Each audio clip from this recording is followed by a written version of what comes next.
Going on, guys? Phil Birch here from Unfun Stuff. Going to be talking to you a little bit about preparedness and getting ready for big events and what I think that a good testing regimen looks like at the high end of the spectrum for players. Right? I know we're going to have a lot of new players coming into this game from that maybe this is their first card game. Maybe they haven't really experienced any other card games, but they really love the My Hero Academia license. We have a lot of players coming over from other card games where I think that testing is a bit different just because of how diverse and the variety of things that you are going to see, as well as a little bit of the luck that is involved in the My Hero Academia collectible card game when playing cards. I think does change how you should shape your testing just a little bit. I'd say the first thing is this is almost a little bit of a follow up video to my ways to build a deck. Fantastic decks and how to build them is what the cover art says. I think it's a little bit of a follow up to that video in a sense that I want this to be like the what next, right? In that video, I really highly encourage people to put their decks together, construct their own little masterpieces, right, and then push that to the absolute limit where you are finding that your really cool combos can work because you are pushing it all in on the combo and figuring it out from there. I would say that this video is going to be kind of like what is next, right? So next you're looking, you're going, okay, well, I really enjoy my concept. I really think that this deck is good. It has legs. It can really get me there. And now you're like, well, I would like to take it to an event. I want to go to a provisional. I want to go to a regional. I want to go do this, that, or the other. I want to even go to my I guess like a local. Sure. Uh, I think it is important. Step one, I think, in gaining confidence as a player and becoming better through testing, is to not worry about what you are testing against. I think that getting reps in with your deck um, is a much more clear and suffice way of testing in this game than it is in other games. In other games, you are gonna find that you grab yourself a meta deck and you're gonna want to jam it against the other meta decks as many times as possible so you can learn the matchups, ins and outs, in like a really like good fashion. Like you're gonna want to learn what counters you can play, what tricky cards you can sneak in. I don't think that works the same in the My Hero collectible card game just because the meta is too diverse. We never have like a two or three deck meta. The decks have been extremely open. I would say that there are best decks for sure. Like there's Asui's, the Fourth Kinds, Tokiami's, stuff like that. Best decks. We have best decks. But we also will have Ochako 2s in top 8. We have like Momo getting second place. We have Denki's. We have like a lot of stuff floating around. We have All Might 3 winning the last provisional, right? Like we have the ability for pretty much any deck to show up on a given day with a little bit of luck on their side and a few good breaks, right? Like any deck can show up. So I think, and this is how I've always tested in universes and in My Hero. I think it's better for you to shore up your own lines of play and see what you like and dislike about your deck than necessarily going out and testing against all the best decks. You could play your deck a hundred different times, right, against the same matchup, and you're going to find different things that work and different things that you think were working that don't actually always work and are actually really telegraphed, blockable, not consistent. You're going to find those things even if you're playing against the same matchup over and over again. Even if you played Tokiami versus Todoroki 1,000 times, you're going to find things that work and things that are different and things that are like interesting about your own deck that are going to help you build and grow as a player more than like I guess like figuring out what specifically to do against Tokiami, because like there aren't really answers to that, right? Because the game is very much involved in like, does your opponent get their pieces? Do you get your pieces? Do you get your answers to their answers? Do you get this to their that? Do they get their that to the this? It's very back and forth in a way that deck building is designed for you to try and go as broad as possible with your answers, like your answers to speed are broad answers to speed. Your answers to like attacks are usually broad answers to attacks. To throws, broad answers to throws. The game wants you to have broad strokes answers to things in the meta, but it's not like bullets. You don't have like a specific bullet to the meta. You don't go, this is my one card that is good against Tokiyami, and I need to see it or else I lose. That's just not how the game works. Which is why I think that the testing can factor into that. I don't test against the meta very often.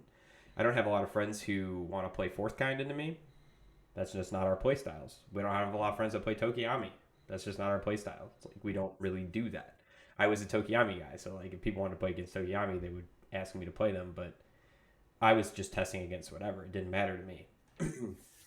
And the same thing with Toga. Like I just tested against whatever. It doesn't really matter because in the end, I need to figure out if my lines of play or short up are efficient.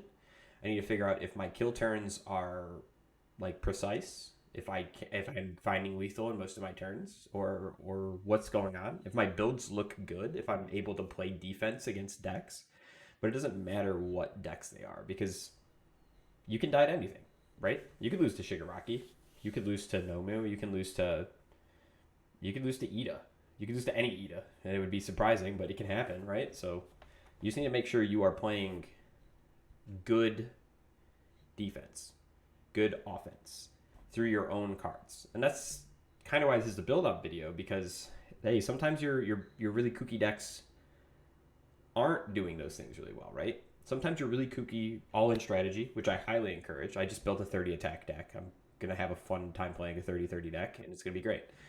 But I'm gonna learn through playing the 30-30 deck that it's probably not very good. I'm gonna learn that if I'm playing like say 26 attacks and more foundations to block with, or I have some assets or this, that, and the other, that it's probably better. But I found a list of 60 cards that I think is really cool. So I'm gonna try it that way. I'm gonna test it, and then I'm gonna tune it to fit my local meta, or I'm gonna tune it to fit the perceived meta of the gamers, of like the top players, the perceived meta, or I'm just gonna, can it, right? Like, I mean, if you find that you aren't having any success with your hyper tuned laser that you thought was super cool, then maybe it's not the deck to take to these bigger events. Maybe it's something you play for fun on your kitchen table with your buds. You guys all have meme decks, and you think this is like the funniest thing in the entire world, and you have it built, but it's not the one you want to try and compete with. And that's okay.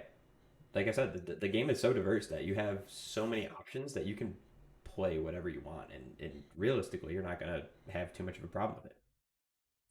Another thing I will say, because people are coming over from other games, is testing in this manner, where you just are playing games in general, I think will give you a better idea of how to read situations than specifically looking for cards that could come up in a particular matchup. Like you're not specifically sitting on like, all right, how do I play into Leaf Shield or Wall Cling and Face Shield and like stuff like that. You're not like laser focused. You're not like laser focused anymore. We were laser focused in the first video. We want to kind of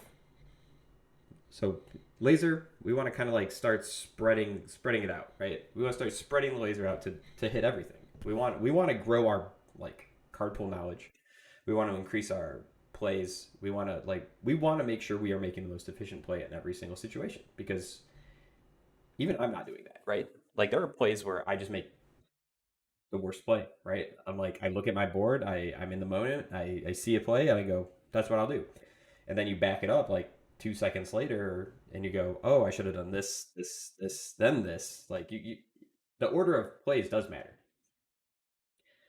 And it's going to particularly matter at top tables when like the mistakes are going to be punished more, right? Like it's hard to get away with murder in the top tables because they know how to punish you. They know what they're doing. They've figured out these lines where if their opponent does slip up, they have lethal, or they can find lethal. So yeah, that's my big point. My big point is don't limit yourself in testing to what to specifically do against matchups, right?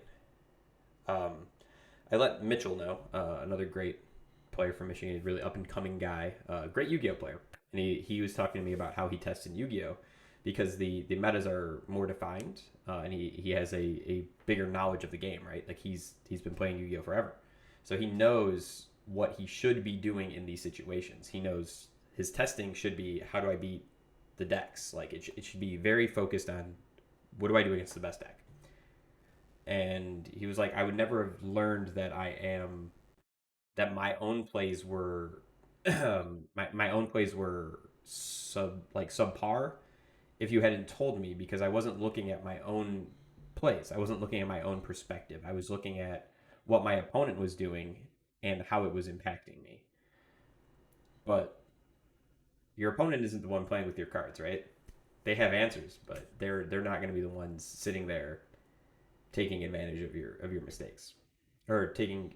I guess they are taking advantage of your mistakes. Sorry, they're not going to be the ones like making the mistakes for you. So like, I think, I mean, I've said it a million times. Like, step one is like you get your deck. Step two is just play it. Just play the shit out of it. Just have fun. Play your deck a billion times, and then go. All right, these are the things that I need to work on, or whatever. You know, like you're learning through osmosis, guys. Is really what I'm saying. Is as a guy who's been playing the game for a gajillion years, man, you really need to just just play. Just play. One of my good friends who doesn't play the game anymore, Mark Wisniewski, used to always talk about getting reps in with his deck. Just reps. He just needs reps. He needs to get the motions. He needs, and I think that's where I've really developed this philosophy, is because I played a lot of games against Mark, and Mark and I played a lot of games of the same decks against each other over and over and over and over and over and over and over again. And unless somebody built a fun deck for the day, like there wasn't much deviation from what we were playing at like Nats or Worlds. And I mean, we both were extremely good players and we're extremely respectable players, right? Like there is a method to the madness, even if it doesn't seem like it. The second part, like you can learn what the good decks do into you just by having card pool knowledge. And I think that is really where you should be looking for your answers. Like you've seen these decks, like you know what Asui's going to do. If you've played the game and you've been looking to move into competitive, you know what Asui's going to do. You know what cards she's going to be playing. You can look at lists of top players and you can say, okay, which one of these cards interacts with my big cool cards? How do they stop me? How do my turns? Like stuff like that. And you can learn those things without having to play against it all the time, right? I'm not saying don't play against these decks. Like I'm not saying go out there and just don't look at the meta at all. I'm just saying you don't have to be super focused on what the meta is going to do into you. You should be more focused on what you are going to do to the meta. Yeah, I know that's probably an incoherent rambling. I actually think it's going to be a sweet video. I think you guys are actually going to learn a lot from it, but in my head, I just talked about the same thing over and over again for like 13 minutes. So, anyways, please like, share, subscribe, hit the notification button. I'm going to be putting out another how to get away with meta video this upcoming Wednesday. It'll be talking about fourth kind and fourth kind's place in the meta, because I think fourth kind's place in the meta is crazy. We hate that guy. We hate that guy and how easy he is to play. Other than that, dudes, thanks again for tuning in. Really quick video. Hope you guys enjoy it. As always, please leave comments on what I can do better, what you guys didn't like, what you did like, if you learned anything. I appreciate it, guys. Thanks a lot, and we'll see you guys on Wednesday.